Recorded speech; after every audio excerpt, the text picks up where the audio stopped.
Hello, it's Reading with Granny.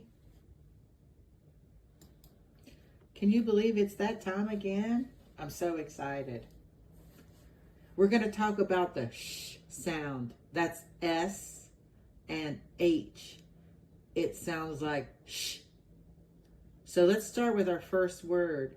Sh, e, she. Should, should. Oh, show. And if it's at the end of the word, wish. Shut. Shot. So you know your SH? Finish. Finish. See how it's at the end? Fish. When you see an S and an H, the sound is sh.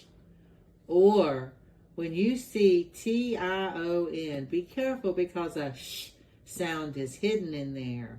For example, the word coming up here is information.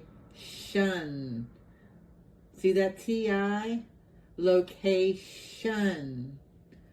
So, crazy English language, attention.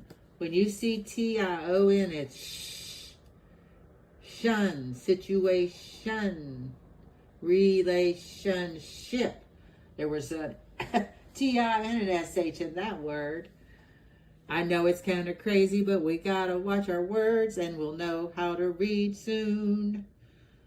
And don't forget your vowels.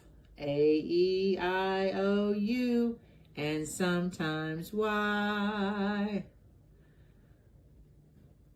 See you soon.